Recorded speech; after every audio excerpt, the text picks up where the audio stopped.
Hello, my name is Bruce Elliott. The course is Experiencing Nature Through Art, the Cultivation of Perception.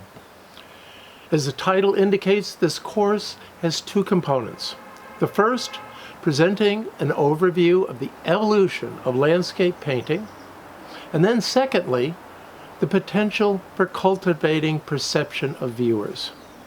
So, to start with the art history component, it can be said that Western art was always about stories, about capturing a moment in a narrative, be it biblical, historical, or mythological. A viewer would need to be already familiar with the story for its depiction to be understood. In this sense, traditional paintings were always primarily about meaning. However, with its focus being on art of nature, this course is almost the reverse, since landscape painting was the first art that was more about the viewer's experience, about conveying a mood or an atmosphere, than about conveying meaning.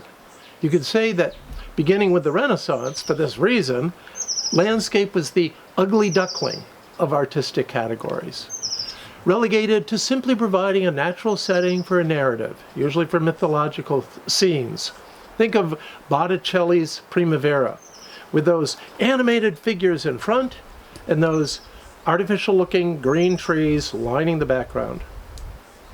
However, in viewing examples of artwork through the centuries, going through the Baroque, Classicist, and Rococo periods, we'll be seeing landscapes gradually moving more and more to the fore and gaining a kind of respectability, until by the time of the 19th century Romanticism, the ugly duckling has become a swan, and landscape comes to being the most exalted of subject matters, through which nature was regarded as being uniquely capable of suggesting divine presence. By our third session, we'll be moving into the modern period, when some painters, by not offering up a story, began demanding more of viewers. And when you could say that art took on a more interactive character. So we'll be looking at how, for Impressionist artists like Monet and Renoir, nature is the prime subject matter for prioritizing viewer experience over meaning. After all, what does a field of poppies actually mean? However, by lending our full attention to the artwork, we can all experience how such a scene feels. Then, proceeding into the 20th century, we'll be viewing art by abstract expressionists such as Mark Rothko, who most emphatically saw his paintings as not being about any particular meaning, but were instead about being an invitation for a viewer to deeply engage with his color fields and experience what they will.